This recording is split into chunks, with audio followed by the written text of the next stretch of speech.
What's up, guys? Nice to meet everybody. This is going to be fun. I don't know if does anyone own businesses here? Okay, got a couple of people. I'll just give a little background about myself so you guys know who I am. My name is Mike Steinberg. I own Headstone Business Advisors. We're probably the fastest growing business advisory firm in the entire country right now.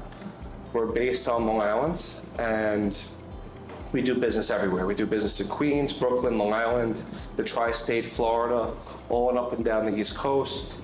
And we're killing it right now because right now is the time, there's 30 million businesses and there's 20% are for sale at all times.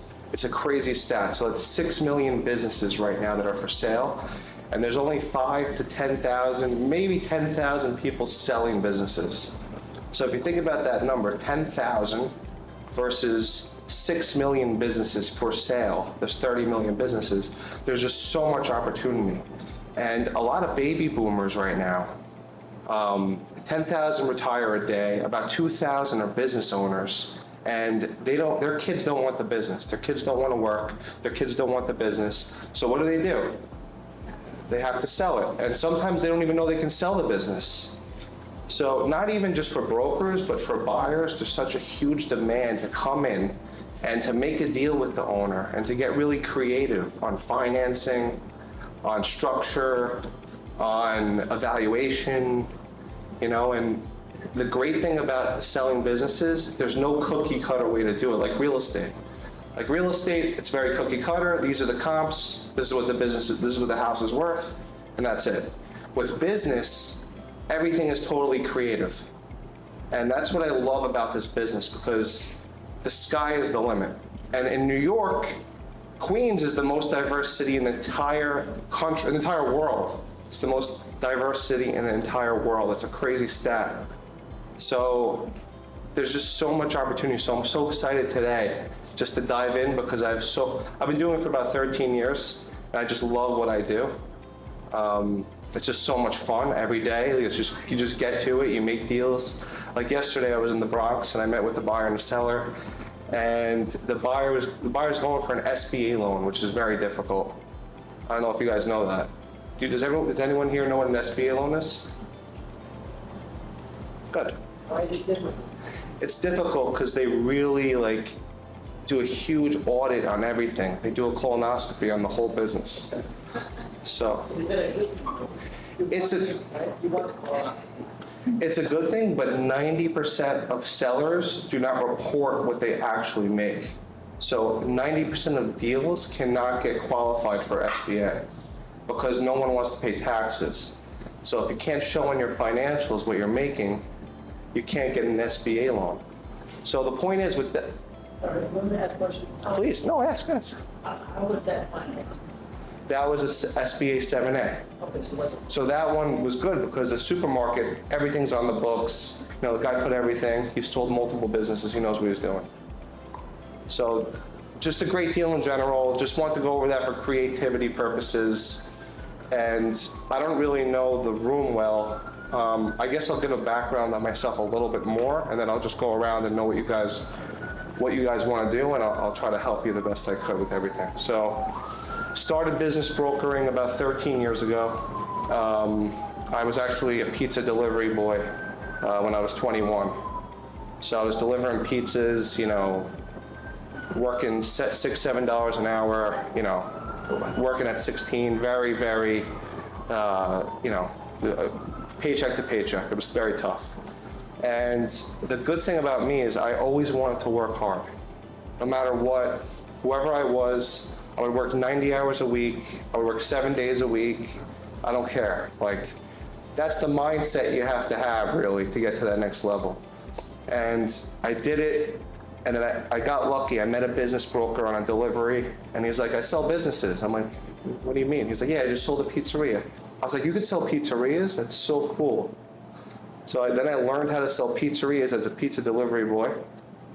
I got into that, and from there on, I'm selling pizzerias, car washes, laundromats, hotels, trucking companies, healthcare companies, gyms. I just sold the Regal Park a few years ago, the Regal Park Retro Fitness over here. We sold, we have multiple businesses in this area. And there's just opportunity. So whether you're looking to buy, broker, sell, whatever you're looking to do, that's what we do. And I just want to understand, I know this is a business buying boot camp, but is everyone here looking to buy a business right now? I'm exploring that idea. Really, I come from the place where I want to start my own business because it's related to childcare, like a childcare learning center. Very cool. I'm an educator, and so I'm really passionate about that, and I want to have a place where I can create this environment that it's been so difficult to find, because everybody has their own idea about whatever, how the environment looks. So I figured, okay, I'll just start from scratch. But then I go to this business expo and they're like, hey, did you know you can buy a business? And I'm like, wait a minute, that sounds cool. And so that's how I got here. I love and that. I'm just curious about how often in your line, right, in the years that you have, how often have you come across that scenario where there's a buyer who is able to get access to like a childcare center that's already up and running and they're looking to sell it? 100%. Yeah, I mean, it's all the time. There are so many childcares for sale. Like I can show you how to do that yourself, where you basically can go online and you can send childcare owners website contact forms. So you can go on their websites and you can say, hi, how are you? I'm an interested buyer, you're interested in selling. And usually that's a 3 to 4% return. So if you go after it, if you go really hard, or you hire a VA, a virtual assistant, for $4 or $5 an hour, and you just have them plug in that message, right? You'll get so many people that will want to sell. And then it's up to you to evaluate them. And to evaluate them, I gave everyone a seller intake form. So these are the questions, the general questions, what to ask a seller when you want to evaluate a business. So what I would do is I would, social media, Facebook, website contact forms, even mailers. That's one of the biggest ways to get listings. And even if you're buying, if you want to get your own listings, you could send mailers to businesses. How are you? I'm interested in buying a business like yours. And I can give everyone here the template of what to exactly say. Yeah. So it's creating the urgency. Sorry? I said I want mine. Absolutely, absolutely. So everyone else buying, everyone's buying, looking to buy a business? What kind of business are you guys looking to buy? Okay, hi everybody, my name is Christian. I'm actually in the music industry, and there's a trend in the industry now for multifunctional spaces, because like nightclubs on their own, they don't make enough money because like the consumption of alcohol is down and so on. So again, there's this trend of multifunctional spaces. So I'm considering actually like a broad range of businesses that they could also then function as event spaces. So, I'm really trying to be creative here, even like a laundromat or a I love bar that. and so on. So I'm really like in the, very beginning phase, but I'm starting to explore the space. I love and that. Considering, different options. Great. And the biggest thing is with talking to these sellers, the most important thing is the relationship aspect.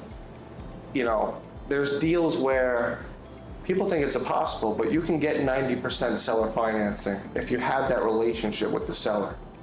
I did a car wash deal. In the beginning, it was 70% financing. I got so close with the seller, I was able to convince him to believe in me, the whole 90% of the deal in a seller's note. And that's what I want to go into next, is seller financing. That's the name of the game in business sales. You must make the seller the bank. So it's very important that you guys, if you're interested, write that down. Seller financing. You want to push seller financing. Now this is why it's good for a seller to seller finance.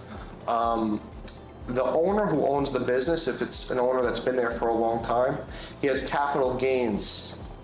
So anyone that is going to sell a business for a profit is going to pay capital gains tax. Now, a way to defer that capital gains over time is to have a seller mortgage. I'll give you an example. I bought a car wash for $2 million. I'm just making this up. I'm giving him $1 million up front. He's holding $1 million as the bank. I go on a website called, just to give you guys context, to crunch numbers, go to bankrate.com, bankrate.com/amateurization. That's how you get the amateurization calculator. You want to be able to pull up this calculator at all times. So, $1 million down, $1 million financed. The $1 million financed, I got them to hold it over 30 years at 6%. The car wash was already cash flowing about $400,000. To me, anything over 20% cash on cash return is an attractive deal. You also have to look at appreciation value. Is the car wash going to appreciate over time?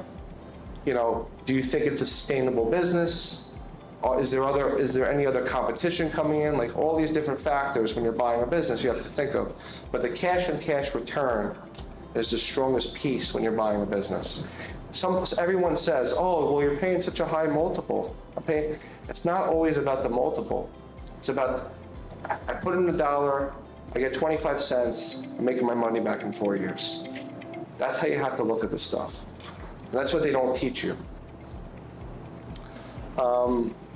I can go over, if you guys think it's helpful, different business evaluations, you know, maybe 10, 15 types of businesses, just to show you, and everyone should write this down, depending on what you're looking to buy.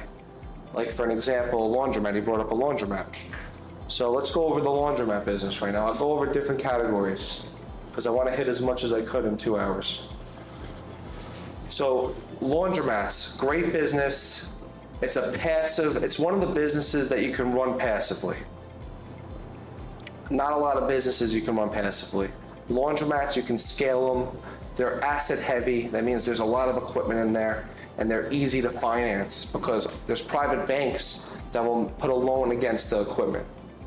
It's very rare for banks not to look at financials, but to look at actual equipment. This business, they do that. So asset heavy. The biggest expenses in the laundromat business, when I'm speaking to a cash laundromat guy that doesn't report income and his taxes, what am I going to ask him? What's your electric bill? What's your water bill? If his water bill is so low, he's not doing any business. If his electric bill is $2 a month, he's not doing business. So I need to reverse engineer it, understand the expenses. So on that sheet of paper, you're going to see all different expenses. That's Jim. So I ask, what's the water bill? What's the electric bill? How many employees do you have? That's a big thing. In business, people is the most important factor in business. Who's your employee? Oh, I have a manager, he's been there for 6 months. You know, I had another manager who's there for 6 months. That's a red flag to me. I have a manager, he's been there for 7 years. I owned it for 7 years. That's a green flag. So you have to understand, as you get more experience buying, you have to understand all these things. And don't be scared. You'll understand as you go. Just do it. Just go out there and do it. You'll learn from everything. You're interested about a little bit actually, and we talked to several, and they show the electric, the gas, the water, all that good stuff. But when you ask for statements showing that that's actually real, because you could, Photoshop any of this building. Yeah, of course. How do you vet that? So statements meaning expenses? Yeah, so we just want to see that the actual bills are being charged from our bank account or anything like that, or what should be a better approach? From a bank? So some people won't give you the bank account, right? Because they don't deposit the cash. To me, that doesn't scare me. Okay. So what I do is I do it the old school way, and I hold them to their number. Listen, you're doing $20,000 a month cash flow? No problem. Okay, good. We'll pay you your number, but I need due diligence from you. I need to be there for 30 days every day, and I need to watch the store every single day, and I got to see what's going on. If the store does within 10% of what you're telling me, so if the store does 18,000 and above, I'll buy it. If it does anything below 18, we have to renegotiate. If you're that confident in your number, I'm confident in the deal. And 9 out of 10 times, not 9, I would say 7 out of 10 times, the number is off. And then that's when you squeeze them. And that's the fun part. When you get the, that's the art of the deal. So, when the number is off, then Sammy knows. We renegotiate. You know, you're asking 500,000. I crunched all the numbers. This month you did 15,000. You're telling me your net $4,000. You're really netting $2,000. Cutting my offer, you know, 200,000 less. Oh no, we can't do that. We can't do that. No. Okay. And then you walk, and then they come back most of the time. Or they hold a bigger note. Or they hold the bigger note, the seller financing. Yes. So if you're gonna pay only what it shows. So if they're saying I'm making 500, but I'm only showing 200, I'm gonna pay you the 200. And in the agreement, it's gonna say, over the next year, if you get another 100, I'll give you this much. If you get another 200, I'll give you the rest. If you don't show any of that, the note is forgiven. So if they're able to sign that, does that mean you're covered, saying if you're lying to me, I'm not gonna pay you. I'm gonna pay you whatever's on the books. You're telling me you're making more? Fine, show it to me and I'll pay you. Yes, but if it is making the number, say it does 25,000 a month, then you're happy to give them the deal because you know what, it's doing the number. But if it's not, then that's called a performance. What he's talking about is a performance note, where it's based on performance. And we're going to help you. We're here to. Don't be scared. This might scare some of you, but we're here to help you with everything. We have a good infrastructure. I have Dino here and Sam and my team as well. We'll get everyone's email, and if you guys have questions, my team and myself will help. If the company's already been evaluated, would you look at it and see Yeah. like what the other company's saying? Because you know that 1% of the kids that don't want business, unfortunately I want the business. Yeah. So that's why I'm here. And he did an evaluation, he thinks it's too low. So how do should we get a second opinion or? Yeah. I would love to take a look at it and help you and, you know, just run the numbers and understand the health of the business. Definitely. Let's take a look at it. So laundromats, going back to it, we have payroll, electric, gas, water, insurance. These are the main expenses. Rent is a big expense in the laundromat business because the bigger ones have more rent. Laundromats, you want a good lease. It's very important to have a strong lease because there are people in the laundromat business, they're notorious for this, I know them. They, you know, if someone buys a laundromat, they have 5 years left on the lease. There's 1 year left, the owner of the business is panicking, I need more years. The landlord's not gonna give more years. So say, you know what, no, I need $1 million. And then the buyers are like, all my equipment's in there, what am I gonna do? So when you buy a laundromat, make sure you have at least 15 years lease. It's very important. Don't do anything under 15 years because when you have it for 5 years and you want to sell it, you only have 10 years left and then it's tough to sell. Because I've done deals where, you know, they say it's in working order and then the day after everything breaks. There's always a story. Hey. Yeah, that's my question. You know, how do you value the sacrifice for laundromat? Sure. Great. That's it. That's the best question. The lease, say 15 years, and if you come in halfway, what are the chances? Because usually the lease is like 15 years to start with, so if you want to buy a business, they might only like 5 years left, with 7 years left. What's the way to structure it? Renegotiate the lease or something? Yeah. Okay. So the way I do it, if say there's 5 years left, right? I need to speak to, before I put any money down, I need to know that the landlord is gonna give a 10-year extension. And I'm not paying for it, right? The seller's gonna have to pay for it. Because any landlord's gonna want money for an extension. So before I buy it, I'm gonna have to renegotiate with the landlord. I don't wanna touch the rent. If the rent's good, you don't wanna renegotiate the rent. But you need more years on the lease. That's the only way you can sell it. If not, you can't buy it. So it's definitely right? Black and white, it's not white.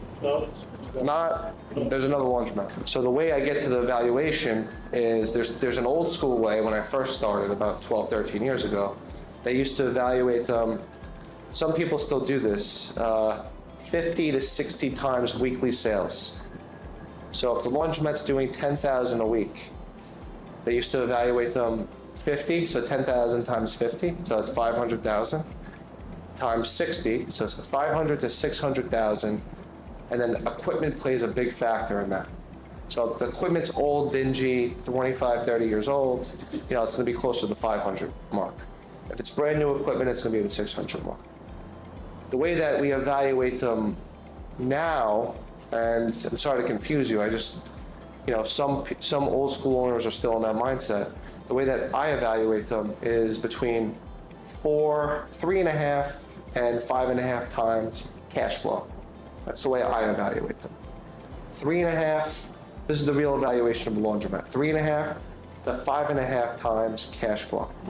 I think it's, numbers on that, more of a service business, whether it's equipment or how are those types of businesses valued?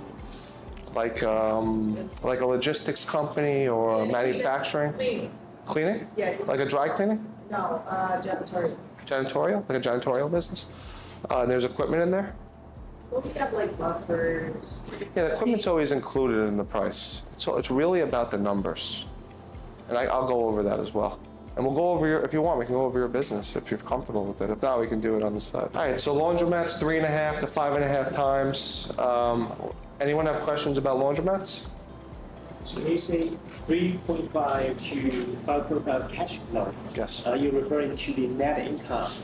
Yes. When you say cash flow, you say Net income, yes. And remember, if an owner is working there and they try to put their salary into the net income, any sophisticated buyer is going to want to take out a salary out of that bottom line because that has to be replaced with your time. So if the business makes $200,000 cash flow and the guy pays himself a W-2 of $2,000 a week, it's about 100 grand a year, that's 300,000, and he's fighting you, that's the cash flow. There has to be some of that 2,000 taken out because that's time, because that's a big number, $100,000 difference. So car washes, I'm actually closing with him on one on Hillside Avenue over here.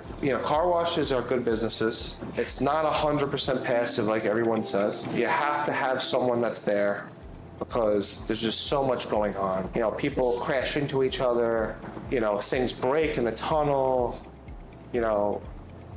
just there's always something. So you need to have a handle on the business. The car wash business is the payroll business. That's what it is. So payroll is your biggest expense by far. If you know how to manage overtime, if you know how to manage employees, if you have a full service car wash where they come out and they vacuum for you and they do the work for you and you stand outside your car, that's called a full service car wash.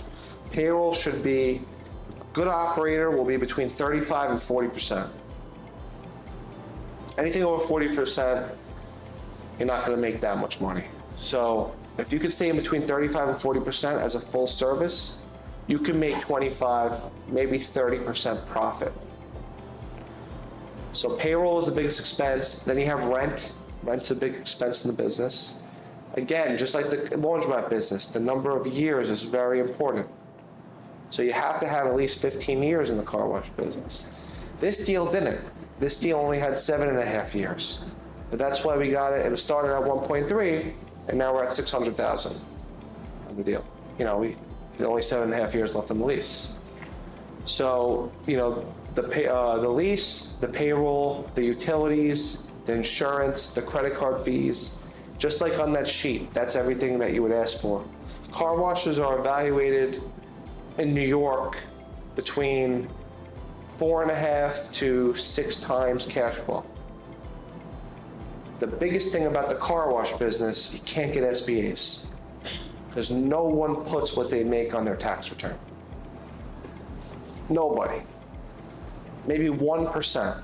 So the loan can't be supported through the financial. So the only way to do the deal is seller financing, that's what I preach and everything, seller financing.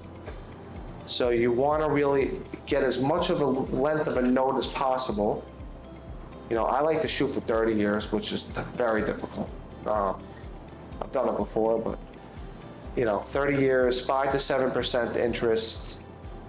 Try to get that cash or cash 20% up. What else? Equipment's a big factor in the car wash business. You know, you have all different types of equipment. You have the best type of equipment is called McNeil equipment. It's based in Canada. It's like the Rolls-Royce, Mercedes of equipment. Then you have smaller guys. You have Econocraft. You have Bellinger, like all these different types of equipment companies. Equipment's important. You have different types of car washes. You have full-service car washes. The money maker is called an express car wash. Has anyone seen car washes with vacuums outside, like people do it themselves? That is the gold. So those car washes make 50%, 60% sometimes profit. And what's great about the car wash business is bonus depreciation. So that's one business that qualifies for bonus depreciation, which is a huge tax write-off for people that make a lot of money. Both full service and express qualify for bonus? Yeah, if it's with the property. So we have the express car wash, and then another car wash that we sell is called the self-service car wash, where people go into the bays and they do everything themselves 100%. And then those you can make 50 to 60%. So car washes are great businesses, they're expensive. You need at least $500,000 of your own money to buy something. But we do have a lot of car washes. We have all these types of businesses for sale, by the way. Why would somebody sell their finance? This is, you gotta understand. Let's say I'm selling this car wash for $5 million. You give me $5 million. What happens to that $5 million? When I put it in my bank account and I do my taxes, what happens? Half goes from the tax, my invisible part.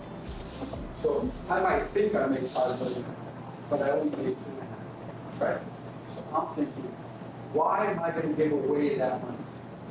Now, what he said about is, over 30 years, over 10 years, pay it off little by little. That means that $2.5 million that I have to actually pay taxes, I'll have to pay it off little by little over the years.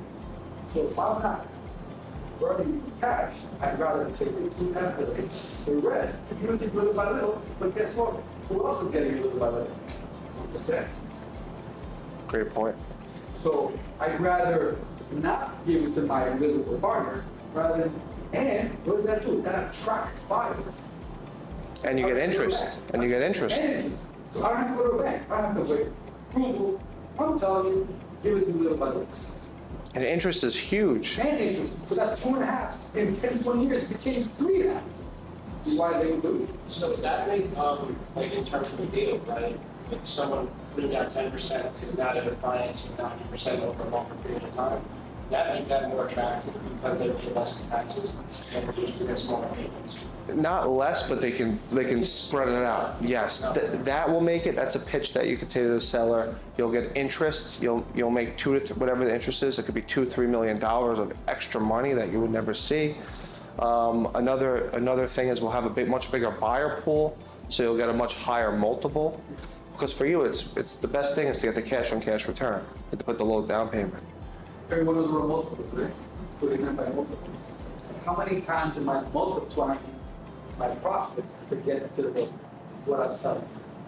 So if at the end of the year, in December, I'm making $100, the multiple of that $100 is where I'm going to sell my business for. So if I'm going to sell it with 4 multiple, how much do I have in my pocket? 100?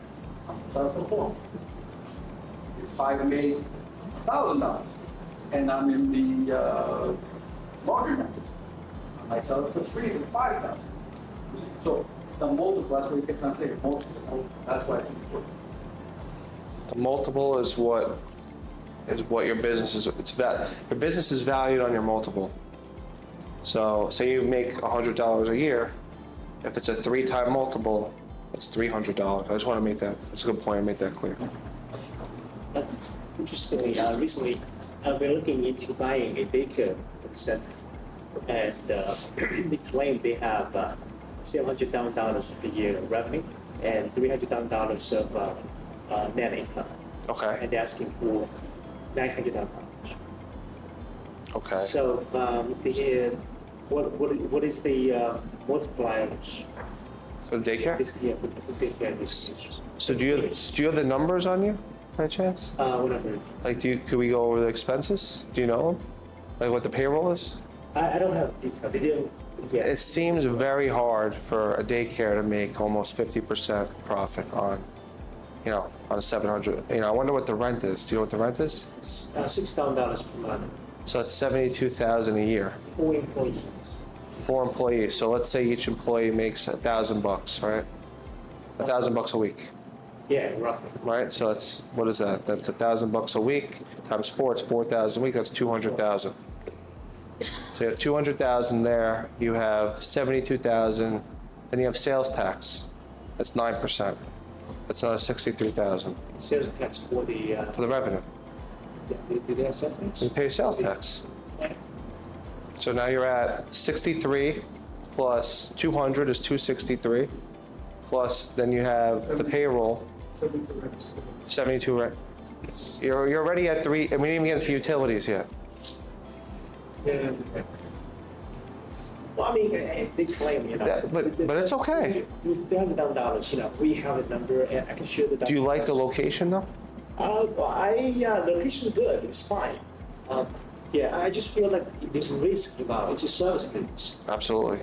It's a lot of risk involved. And Is it monthly recurring payments from the kids? Do they pay monthly every month on a credit card? I don't have the detail, but I'm assuming. Okay, we got to find that out. That's important. Or do they pay in one shot They don't pay much. monthly? Usually, they are paid by the EPK.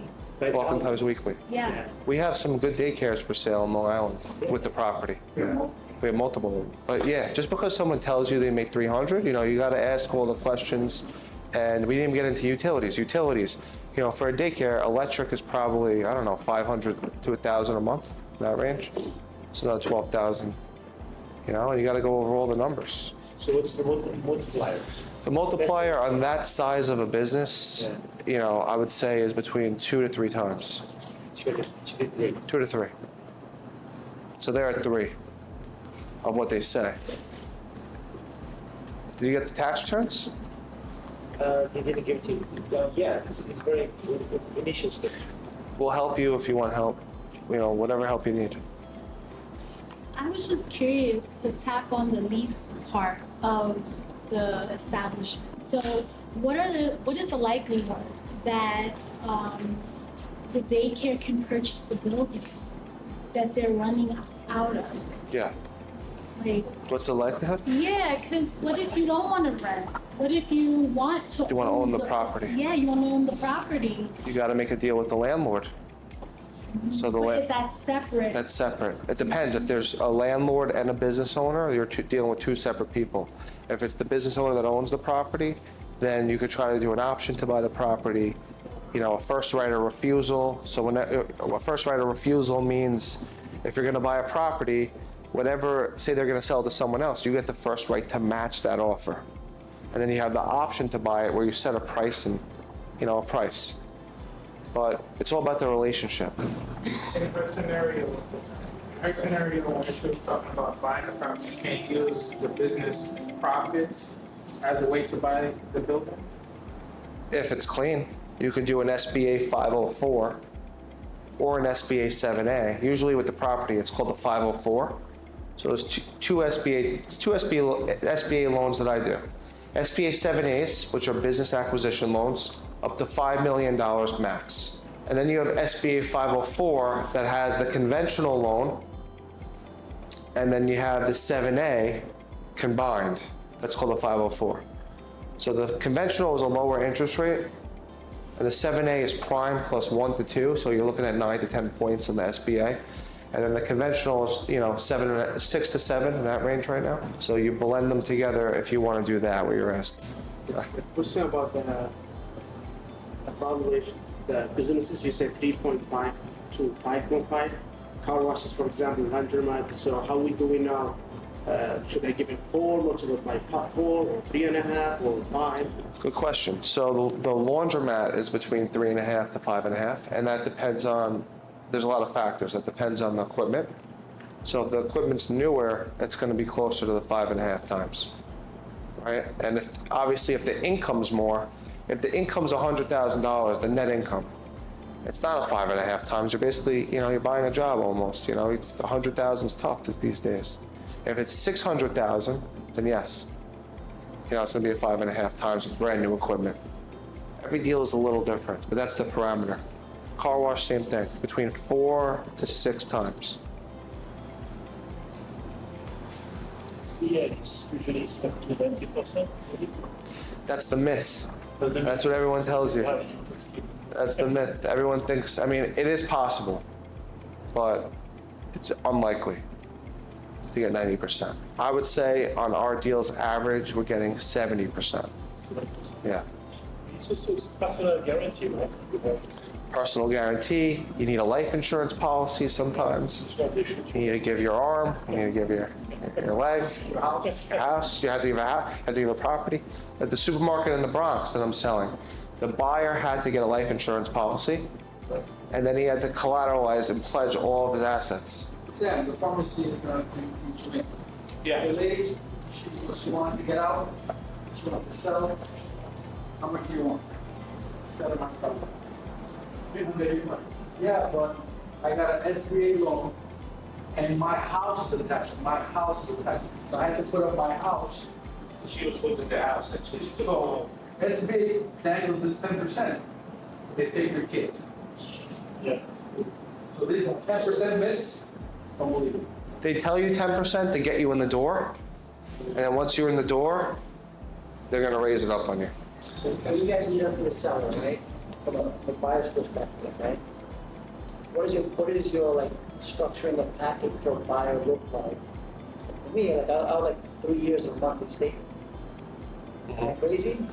It depends what type of business. We have data rooms, like we just picked up a playground construction business where they build playgrounds for kids. And in that data room, we have everything you need. We have monthly statements, we have tax returns, P&Ls, everything you need to look at, balance sheets, and then you have a car wash where you'll get maybe a scribble piece of paper. So every business is a little different, but whatever you're looking for will help you. Well, the thing is this, with the scribble piece of paper, I'm not going to it, right? Because it's like I'm not buying it because I don't want to be the person holding the note, take my house So away, guess right? what? You're spending all your weekends. What's the car wash? The equipment. How many cars do you? That's the best way to do it. And that's what I do when I buy, because I own car washes. That's what I do. I go in there and I go in the cash, I make sure I get into the cash register as the manager. I hire someone to go in there as the manager during the due diligence period. And he's seeing the cash. I need him to see the money. Someone that I really trust. And then if he, adds up, then we'll move forward. That's the only way, but that's how you get them to hold a longer note. You get them to, you get married with them a little bit. What deal would it be to try to get an SBA loans with partners? Is it better to just do it alone, just, raise a little bit more money, or? Is the partner someone like a family member, or is it? No. No? You know the partner very, I'm just asking this question for a reason. Yeah. So Someone you trust? It's someone we could say we trust him, but can't trust anybody really. So he has had experience with businesses before. So I want to buy a laundromat. He has had experience with dry cleaning. Okay. So he wants to go more into laundromat because dry cleaning is more effort, right? Yeah. So that's kind of like the picture. And he's gonna put money up too, with you? Sorry? He's gonna put capital up with you? Yes. Good. But he has more capital than I do right now. So I Okay. have to raise money. So I'm trying to figure out, should I go and buy my own money or put both our names into a loan? If he has the same amount of money as you or more, that's actually good, and he has experience. You're getting tied in with someone that's experienced, so it's better, it's good. You could do both together. It's gonna be stronger for the loan. They're gonna look at both your assets rather than one. And it's definitely worth looking at options too. Like you could put that on the table, and then you could put something else on the table, and before you make a decision, you combine and see what's better.